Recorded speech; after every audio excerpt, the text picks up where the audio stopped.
Sir మరి ఎట్లా చేద్దాము ఎట్లా మాకు ముగ్గురు పిల్లలు ఉన్నారు మళ్ళా వాళ్ళు ఎట్లా బతుకుతారు వాళ్ళకు జాబులు లేవు ఏవి లేవు ఎట్లా బతుకుతారు ఎట్లా మా పొలాలు పోతే మా పిల్లలు అదే అవుతారు మరి రేవంత్ రెడ్డి తీసుకుంటాం బాగానే పడ్డారు మా అత్త మామ బాగా అలవడ్డారు పెద్దలు ఇక మాకంటే మొన్న ఇదేమో 30-40 పెళ్ళిళ్ళు కానీ పెద్దలు చాలా బాధపడ్డారు మా పొలాల మీద మళ్ళీ ఎట్లా బతుకుతారు ఎట్లా అర్థమవుతారు అదే మరి ఎట్లన్నా తెలియదు కదా వాళ్ళకే తెలియాలి మరి అట్లా మా పిల్లలకు పనికి వస్తుంది, ఫ్యూచర్ ఉంటుంది మా పిల్లలకు, అదొక వజ్రం కదా అనుకొని మేము అనుకున్నాము. మరి ఇప్పుడు నోటీసులు ఇవ్వకుండా ఏమి ఇవ్వకుండా ఇట్లా అన్యాయంగా దౌర్జన్యం చేస్తే ఎట్లా?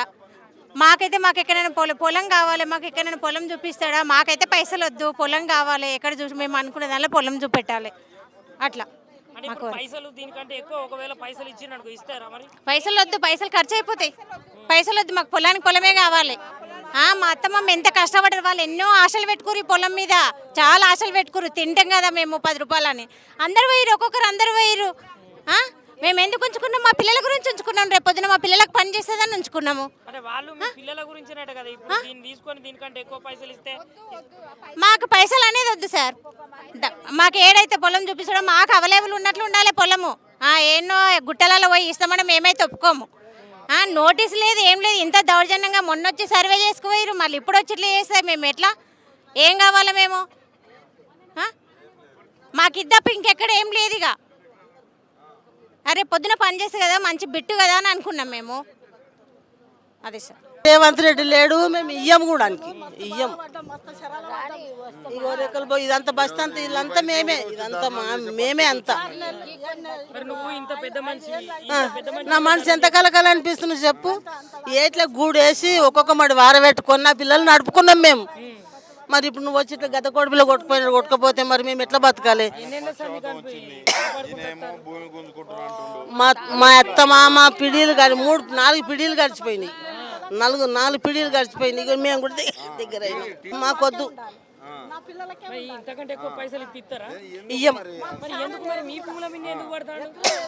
అడు మా భూమికే తలిగిండు. ఇక్కడనే ఉన్నదంట, అక్కడ రాజేంద్ర నగర్ దిక్కు మస్తు పొలం ఉన్నదంట. వాడు ఈడే రేవంత్ రెడ్డి.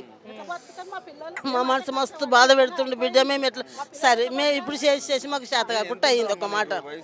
అయ్యా ఇక మాకైతే భూమి కావాలి.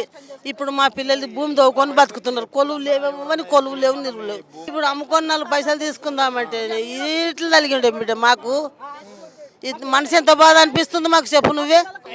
ఎవరికి నేను ఇయ్యని చెప్తా, ఇయ్యం మేము. మాకు భూమి కావాలి. ఆ భూమి కూడా మా అందుబాటులో ఉండాలి. మా భూమి మాకు కావాలి, మేము ఇయ్యమని చెప్తాం మేము. తెలుసా ఆవిడ నీకు? గూడేసి పాలకూర మళ్ళీ వారబెట్టుకొని ఎండల కాళ్ళ కింద కలుపు కుప్పలు వేసుకొని చేనులు ఆడి నెత్తి మీద బట్ట వేసుకొని కూర కట్టలు కట్టినాం. ఇప్పుడు వచ్చి గత కొడుపులో కొట్టుకుపోతే మేము ఏం చేయాలి? చేసుకున్నా.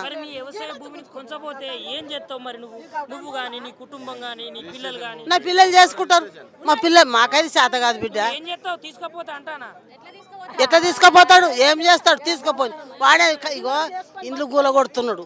చెరువు కింద పొలాలు లేవంటున్నాడు. చెరువు కింద పొలం మేము కన్న కష్టం చేసి పైసా ఒక్కతాన్ని వేసుకొని చెరువు కింద పొలం కొన్నాం. ఇండ్లన్నీ గూల కొడుతున్నాడు.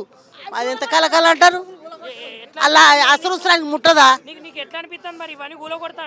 ఏ దుఃఖం వస్తున్నది, ఏడుపు దుఃఖం వస్తున్నది బిడ్డ. పేద పెరుగులను నాశనం చేస్తే మనకి పుణ్యం అవుతుందా చెప్పు? నువ్వు నిలబెట్టుకుంటావు, గాంతాతను నిలబెడతావు, ఎవరు నిలబెడతావు, నిలబెట్టుకో. జనంత జాగా తీసుకొని నన్ను నిలబెట్టుకో. నిలబెట్టద్దు, ఇంట్లో మా భూములలో నిలబెట్టద్దు.